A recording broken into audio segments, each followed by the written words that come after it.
There is a woman. You may not see her name trending. You may not see her post selfies with a man by her side. You may not see her rushing down the aisle or changing her last name. But if you listen closely, you will hear the sound of a soul becoming whole. She is the woman who lives alone, and she is not to be pitied. She is not broken, not bitter, not abandoned. She is awakening. And if you stay with me until the end of this message, you will discover a truth the world doesn't talk about. The power behind the woman who chose herself. Ladies and gentlemen, there is a sacred silence that surrounds the woman who walks alone, not because she was left behind, not because she failed to be chosen, but because she dared to step forward when the world expected her to wait. The journey of a woman who lives without a man is not one of abandonment. It is one of deep alignment. To the untrained eye, it might look like absence, like loneliness, even like lack. But to those who understand the inner terrain of the spirit, it is clear.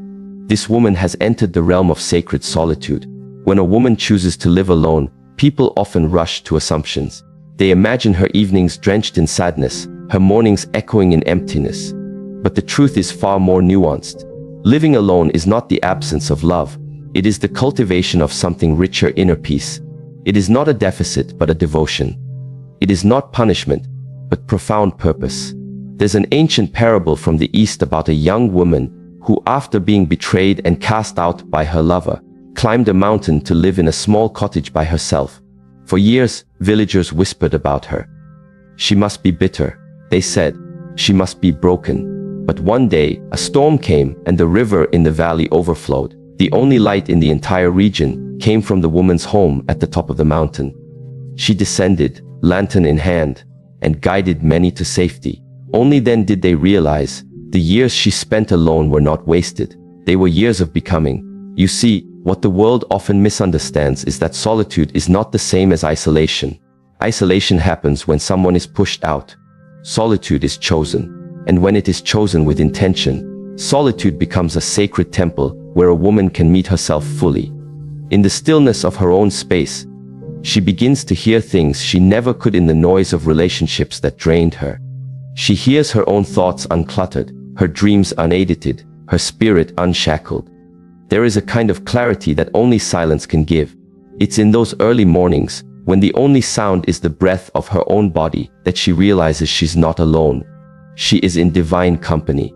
She is surrounded by the wisdom of every woman who has ever dared to walk without leaning. She is part of a lineage of spiritual warriors, silent poets, and mothers of nations who learned to live with strength, not noise. Consider the story of Maya, a software engineer in her mid-30s, who decided after a difficult divorce not to rush into another relationship. She had spent most of her adult life adjusting, compromising, and trying to be less, to be loved more. When she finally moved into her own apartment, she didn't know how to sleep without a voice next to her. But soon, the voice she began to hear was her own, whispering ideas for her first book, inviting her back to yoga, reminding her of the woman she once wanted to become. Within 2 years, she not only wrote that book but launched a mentorship program for young girls in tech. Her solitude gave birth to impact. This is the mystery of the woman who lives alone. She becomes the source. No longer depending on someone to complete her, she discovers she was already whole. It doesn't mean she doesn't want love. It means she no longer seeks it from a place of lack. Her love is not a hunger, it is a harvest. She gives from overflow, not emptiness. But let's not pretend the road is always easy. There are nights that challenge her. There are holidays where the silence feels a little heavier. But instead of numbing or running, she sits with that discomfort. She breathes into it. And every time she survives another lonely evening without compromising her worth, she grows. Every time she walks through pain and doesn't rush to fill the void with noise, she becomes stronger. This strength is not visible to all, but it is unshakable. There is a Japanese practice called misogi, a ritual of purification that involves standing under an icy waterfall in the dead of winter. It is not meant to destroy, but to cleanse. Living alone, for many women, becomes a kind of misogi. Stripped of distractions, she learns to face herself, and instead of drowning, she rises. As we transition into the deeper truth behind her choice, understand this: a woman who chooses herself is not reacting. She is responding to the call of her highest self. The world might interpret her solitude as sadness, but she knows better. She has seen the cost of staying in places where her soul had to shrink. She has tasted the bitterness of pretending, and now she craves authenticity. She is not bitter. She is discerning. She is not closed. She is guarded with wisdom. Her choice to live alone is not a closing of the door. It is an opening of her spirit. She is becoming whole. When a woman truly begins to choose herself, it is rarely because everything went smoothly. No, it is usually after heartbreak, after betrayal, after silence from those who should have spoken up, after abandonment from those who promised to stay. But instead of remaining in bitterness, she rises in bravery. She chooses to stop bleeding for those who never learned how to hold her gently. There is a profound moment in a woman's life when she finally realizes, I don't need to be chosen by them, because I was already chosen by something higher. That is when the transformation begins. The approval she once begged for becomes irrelevant. The validation she once needed becomes an echo of the past. She has met her own eyes in the mirror and said, I choose you. And that is where her power lies. Let's look at another example. A woman named Said, a nurse who had spent most of her adult life caring for others, came to a point where she realized she had no space left for herself. Her energy was fragmented, given to parents, patients, friends, and a man who didn't see her light. One day she sat in her car after a long shift and whispered, "What about me?" That whisper turned into a decision. She found a small studio apartment and moved out. Her friends called it dramatic. Her mother was disappointed, but for the first time, she slept in peace.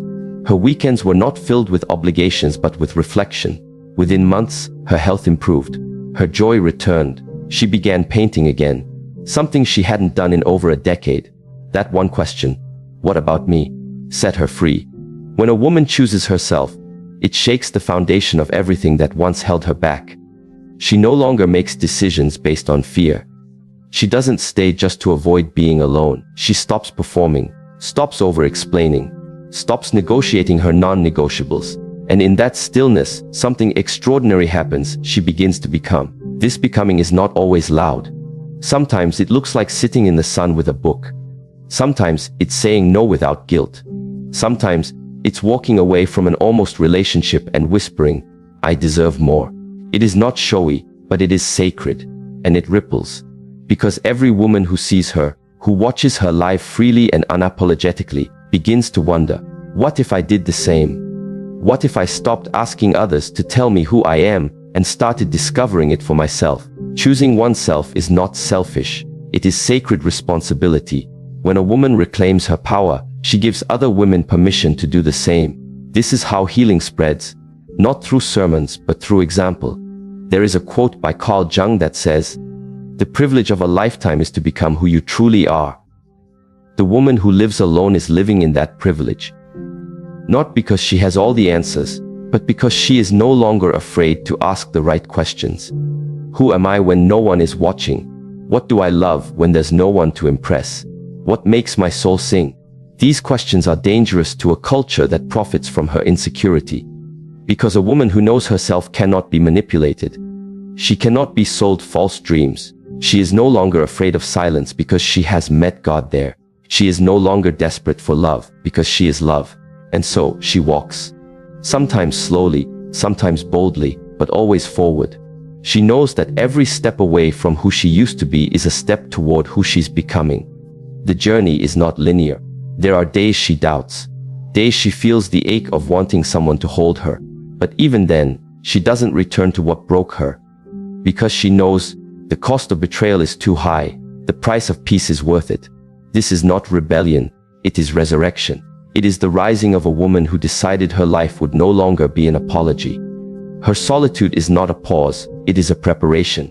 She is building a foundation so strong that when love finally does arrive, it won't feel like rescue. It will feel like recognition. So if you see her walking alone, don't offer her pity. Offer her respect. For she is not a woman waiting. She is a woman becoming.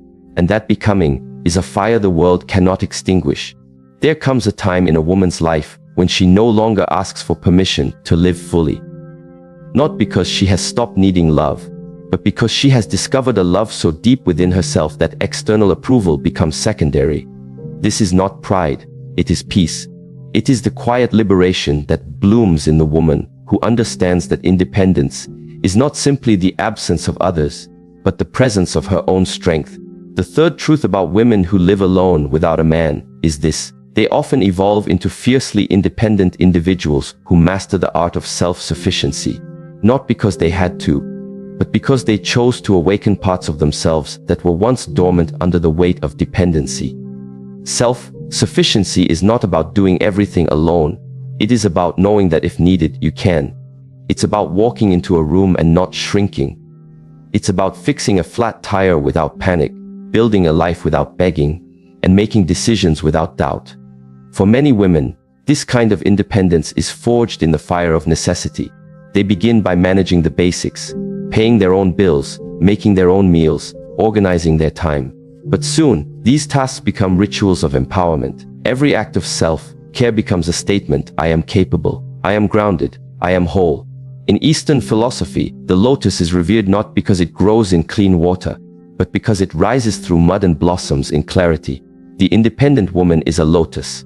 She is not untouched by life's challenges. She has seen hard days, sleepless nights, and moments of fear. But she rises, again and again, not because she is invincible, but because she is deeply rooted. Let's consider the story of Claire, a woman in her early 40s who had spent most of her adult life in long-term relationships. When her last partner left suddenly, she was devastated. She didn't know how to function on her own. But instead of collapsing, she started learning. She taught herself how to manage finances, how to fix a leaking pipe, how to file taxes.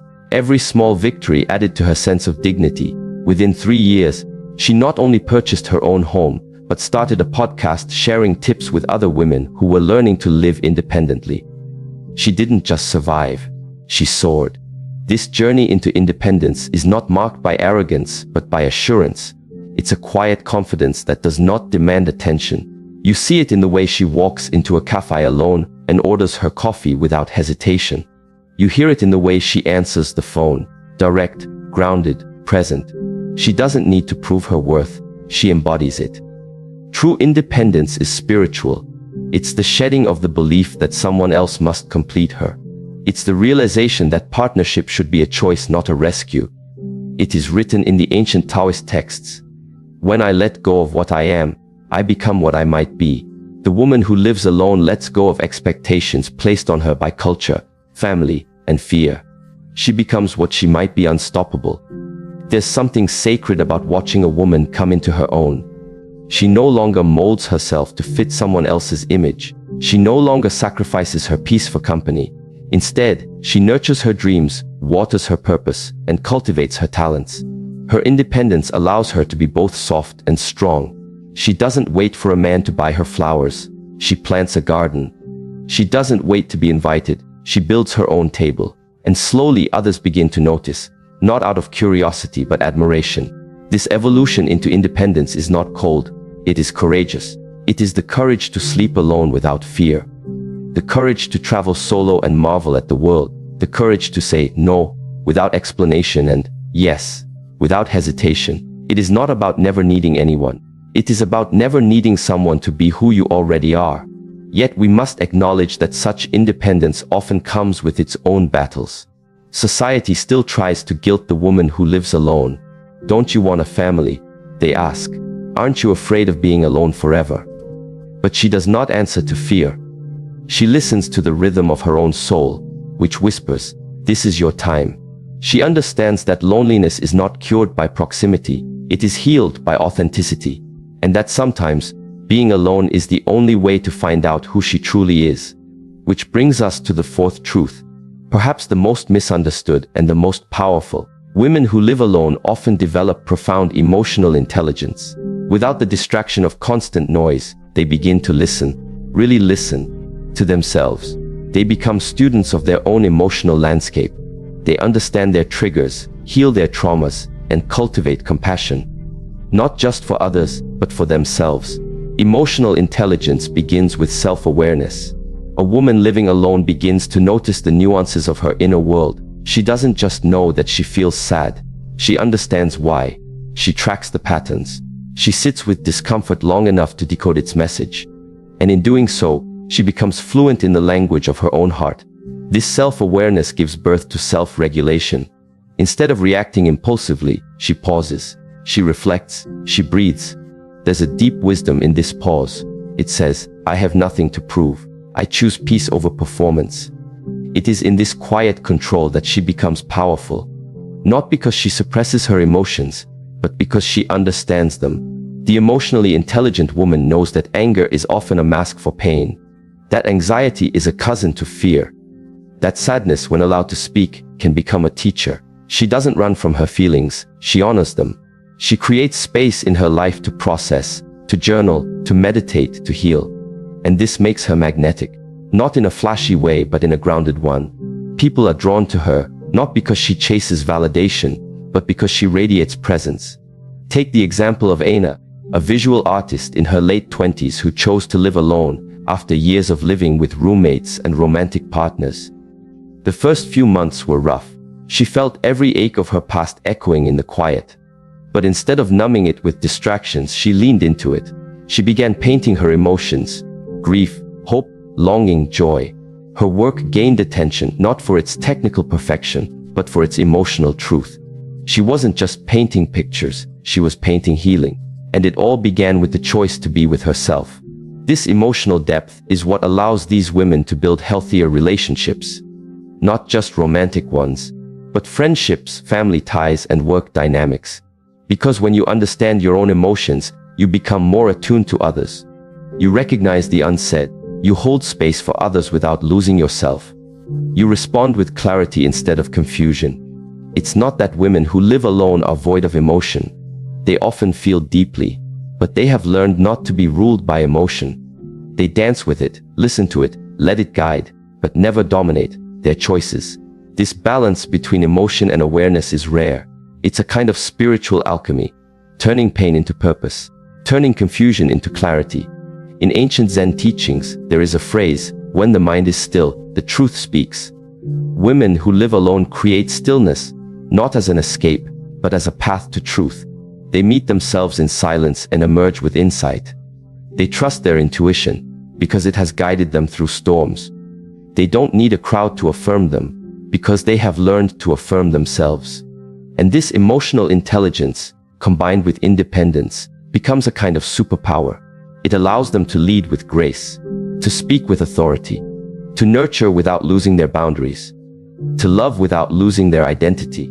They become women who can walk into chaos and bring calm, who can sit with someone else's pain without trying to fix it, who can forgive without forgetting who they are. These women are not saints, they are seekers. And what they seek is truth, not just in the world, but within themselves. This inner clarity affects everything. It shapes how they parent, how they partner, how they serve. It affects how they pray, how they plan, how they persevere. The woman who lives alone and truly listens to her inner voice becomes unshakable, not because life stops being hard, but because she stops being shaken by what no longer defines her. This journey is not for the faint of heart. It takes courage to be alone with your own thoughts, to face the mirror without filters. But in that raw honesty, transformation is inevitable. She becomes a woman who no longer fears being misunderstood because she finally understands herself. And once she touches that level of depth, there is no going back. Shallow conversations no longer interest her. Surface-level relationships no longer satisfy her. She is drawn to what is real, what is rooted, what is radiant. She knows that her solitude has been her sanctuary, that her independence has been her initiation, that her emotional awareness is not a weakness, but a way of seeing the world others miss. And so she continues, not just living but illuminating, not just growing but glowing. And the path she walks, though solitary, is lined with the quiet applause of every woman who has dared to do the same. There is something powerful, almost sacred, about the moment a woman looks at the story of her life, sees the threads that have bound generations before her, and chooses to rewrite the script. Not out of rebellion, but out of realization. A realization that not all traditions are truths, that not all inherited behaviors are worth preserving, and that some chains, even when made of love, are still chains. The woman who lives alone without a man often becomes the one who breaks generational patterns and redefines what womanhood means. Not just for herself, but for those who will come after her. She begins not by attacking the past, but by examining it, with clarity, with courage, with compassion. She studies the lives of her mother, her grandmother, and the women before them. She sees their resilience, their sacrifice, their silence. She honors their strength but refuses to inherit their suffering. She knows that gratitude does not require imitation, that respect does not mean replication. In many cultures, a woman's value was once measured by her proximity to a man, how well she married, how many children she bore, how quietly she endured. This is not judgment. This is history. But the woman who lives alone learns to measure herself differently. She starts asking new questions. What do I want my life to mean? What do I desire when no one is watching? Who am I when I am not trying to be who they expect? In the stillness of her solitude, answers begin to rise. Not in shouts, but in whispers. The whispers of intuition, the echoes of buried dreams, the call of a future she was never shown but always sensed. She realizes that womanhood is not a role, it is a rhythm, not a script, it is a soul, and she begins to dance to her own. This transformation doesn't happen all at once. It begins in small, almost invisible ways. She stops apologizing for taking up space. She starts saying no without guilt. She buys herself flowers. She travels alone. She cries without shame. She laughs without permission. These moments accumulate, like drops of water that eventually carve stone. And slowly something shifts, not just in her, but in the energy around her. She becomes the interruption to generational cycles. If her mother stayed silent, she speaks. If her grandmother endured abuse, she sets boundaries. If her lineage taught her to survive, she chooses to thrive. This is not betrayal. This is healing. Healing that moves backwards and forwards in time. Because when one woman rises, she lifts others with her, even those who never got the chance to rise themselves. Consider the story of Elisa, a woman who grew up watching her mother cook, clean, and serve tirelessly for a man who never appreciated her. The message was clear: a good woman sacrifices, a good woman suffers, a good woman stays. For years Elisa internalized this. She married young, endured quietly, and smiled through the pain. Until one day, after a decade of diminishing joy, she walked away, not from responsibility but from resignation. She moved into a one-bedroom apartment, enrolled in night school, and began to write poetry for the first time in her life. At 52, she published her first book. Her daughter, now a young adult, watched this unfold, and because Elisa broke the pattern, her daughter never entered it. That is legacy redefined. This is how generational healing works. Not with grand gestures, but with steady shifts. It is the woman who decides to attend therapy, even though no one in her family ever did. It is the woman who chooses not to yell, not to settle, not to perform. It is the woman who holds herself with such integrity that even the silence around her starts to transform. And in breaking these patterns, she reclaims parts of herself that were long buried. Her voice, her softness, her ambition, her pleasure. She stops asking for permission to be whole. She begins to see that being a woman is not a burden. It is a blessing, not a limitation, but a limitless unfolding. In Buddhist teachings, there is the concept of interbeing, the understanding that we are connected to all things. When a woman heals, she is not just healing herself, she is healing her lineage. She is healing the unseen threads that connect her to ancestors and descendants alike. Her choice to live alone, to live consciously, becomes a sacred act of reclamation. There is also resistance, of course, from family, from society, from the voices that say, this is not how we do things. But she is no longer living to do things the way they've always been done. She is living to do things in a way that brings peace, that brings authenticity, that brings life, real life, not survival dressed as tradition. And this redefinition of womanhood ripples into every area of her being, in how she loves, not from emptiness, but from fullness, in how she works, not from obligation, but from inspiration, in how she walks through the world, not as someone waiting to be chosen, but as someone who has already chosen herself. She becomes a mirror that reflects what is possible. To the young girl watching from across the street. To the niece who notices that auntie doesn't need a husband to be happy. To the friend who finally admits, I want that too. Without trying to lead, she leads. Without trying to teach, she teaches. Take Mariam, an engineer in her late 30s. She grew up in a conservative family where women were expected to marry by their mid-20s. When she didn't, the questions began. Then the gossip. Then the pressure. But Mariam stayed the course. She built her career, traveled the world, bought a home, adopted a dog. She didn't do it to prove a point. She did it because it was her path. And now, years later, her younger cousin, a quiet, shy girl with dreams of becoming a scientist, told her, "You showed me I could be something else." That is the unseen fruit of breaking patterns. These women are not asking to be celebrated. They are asking to be seen, not through the lens of pity or curiosity, but through the lens of truth. They are not broken. They are breaking ground, planting seeds, living stories that were never written for them, but are now being authored by them. And in redefining womanhood, they make space for nuance, for a version of being female that includes strength and softness, solitude and connection, ambition and rest. They no longer accept narrow definitions. They create wide, open ones, roomy enough to hold all of who they are. They say yes to careers that light their fire, even if it means saying no to traditional timelines. They say yes to healing, even if it means confronting uncomfortable truths. They say yes to pleasure, even if it means unlearning shame. They become fluent in the language of self-trust. There's a quiet power in not needing to explain, in simply living your truth so fully that it becomes its own explanation.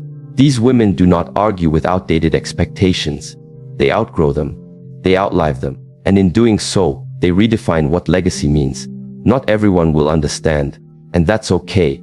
The point is not to be understood by everyone, but to be in harmony with yourself. And that harmony, the kind that hums in the heart of a woman living in alignment, is unshakable. They no longer seek definition from others because they've done the sacred work of defining themselves. Not once, but over and over. With each decision, with each boundary, with each act of courage. The journey is not always easy. There are moments of doubt, of loneliness, of fear. But those moments become the very training ground for transformation. Because to break a pattern, you must first recognize it. To walk a new path, you must first leave the old one. So they walk, step by step, sometimes trembling, always evolving, and in their wake they leave a path, not a prescription, but a possibility. A whisper to every woman still waiting: you can live your life your way. You can honor your heritage without inheriting its wounds. You can be the first, and being the first doesn't make you wrong. It makes you brave. They embody self-sufficiency not as isolation, but as inner mastery and conscious choice. In a world that often equates solitude with loneliness and independence with deficiency, there is a quiet revolution unfolding. It does not announce itself loudly. It does not demand applause. It grows like a seed beneath the surface, strong, intentional, and rooted in the discipline of self-awareness. It is the revolution of the woman who lives alone, not by circumstance, but by choice, not as an escape, but as an expression. And in this space, she cultivates something rare: self-sufficiency not born from pride or pain, but from presence and purpose. She walks into her home and is not met with silence, but serenity. Her space is not empty, it is full of intention. Every book, every photograph, every candle holds meaning. There is no clutter because there is no need to fill what is already whole. She has learned to sit with herself, not just in moments of comfort, but in moments of discomfort too. She does not rush to fill the void because she has discovered that the void is not a threat, but a teacher. Inner mastery does not arrive suddenly. It is cultivated. Like martial arts, it requires repetition, discipline, and breath. And like the Shaolin monks who train in stillness as much as in movement, this woman has trained herself to be centered in the storm. She knows the world may change, people may leave, circumstances may shift, but she remains, not static, but steady. There's a proverb that says, "When there is no enemy within, the enemy outside can do us no harm." This woman has faced the enemies within, doubt, fear, longing, and made peace with them. She did not conquer them with force but understood them with compassion. And in understanding herself, she became unshakable. People often misunderstand her independence. They assume she does not want love, that she does not need help. But they are mistaken. It is not that she is beyond love, it is that she has refined her understanding of it. She does not seek someone to complete her. She seeks someone to walk beside her, not to rescue her, but to resonate with her. Because when you are whole, you do not enter relationships out of desperation. You enter them from a place of desire, clarity, and freedom. Consider Naomi, a landscape architect in her mid-40s. After a difficult divorce, she chose not to rush into another relationship. Instead, she invested in herself, emotionally, financially, and spiritually. She took classes in herbal medicine, started her own business, and learned how to install her own shelves. Not because she had something to prove, but because she wanted to know herself deeper. Today, she lives in a modest home surrounded by a garden she nurtures daily. There is no loneliness, she says, only quiet moments where I hear my soul breathing. Her life is not a resistance to partnership, it is a celebration of self-discovery. In many traditions, self-sufficiency is not just practical, it is sacred. It is the path of the monk, the sage, the master. It is the ability to sit in solitude without the compulsion to distract oneself. To rise in the morning and attend to one's life with devotion, not because anyone is watching, but because one's life is worth the care. This woman has learned to be the caretaker of her own soul. She wakes early not out of duty, but because she enjoys the stillness of dawn. She cooks not because someone else expects it, but because she honors her body. She meditates, journals, prays not as rituals of escape, but as acts of alignment. Her self-sufficiency is not loud, it is not boastful. It is the quiet confidence of knowing that she can trust herself, that she can meet her own needs, that she can discern between what nourishes and what distracts. She does not chase validation, because her sense of worth does not fluctuate with attention. She is not immune to longing, but she is no longer ruled by it. There's a story about a potter who spends months crafting a single bowl. When asked why he doesn't mass-produce his work, he replies, "Because each piece reflects my stillness." The self-sufficient woman is like this bowl, handcrafted by time, shaped by stillness, and filled with the substance of her own experience.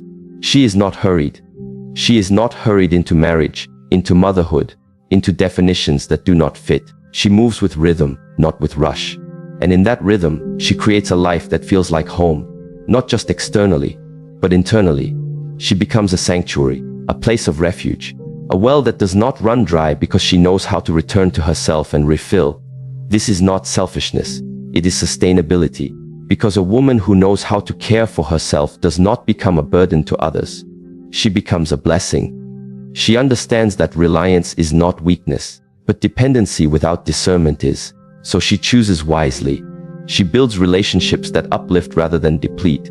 She creates boundaries not as walls, but as doors with intentional thresholds. She offers her presence freely but not her energy recklessly. This is self-respect, not arrogance. In the stillness of her solitude, she encounters something even more powerful than independence, interdependence. The ability to be in community without losing individuality, to contribute without compromising. She joins circles of other women, not to vent, but to elevate. She mentors younger girls, not to be admired, but to serve. She volunteers, she supports, she stands in solidarity. Because self-sufficiency does not mean standing alone. It means standing strong. And when love comes, if it comes, it is not met with desperation, but with discernment. She does not confuse chemistry for compatibility. She asks deeper questions. Does this connection honor who I am?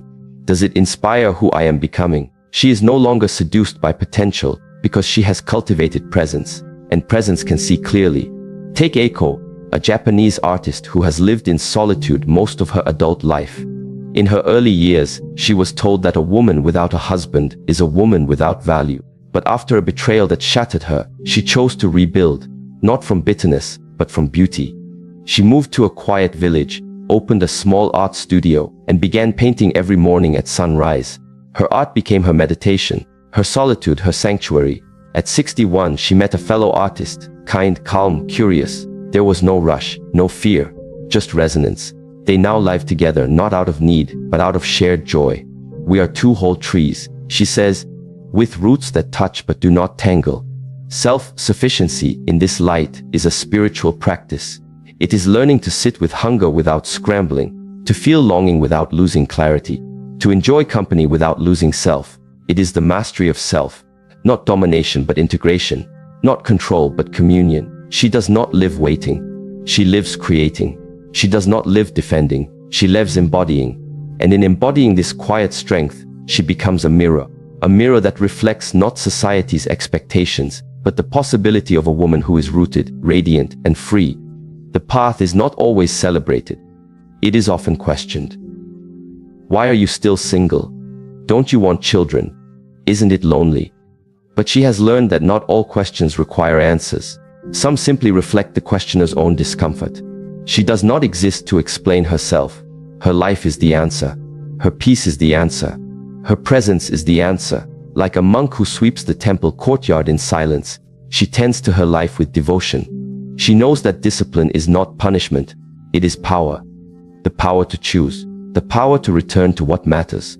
The power to live intentionally. There is a Zen teaching that says, before enlightenment, chop wood, carry water. After enlightenment, chop wood, carry water. This woman embodies this truth. Her life is not built on escape from the ordinary, but on infusing the ordinary with extraordinary awareness. She waters her plants as a meditation. She folds laundry as a prayer. She treats her solitude as a sacred temple, not a prison. And in this temple, she meets herself fully, without masks, without pretense. She faces her fears.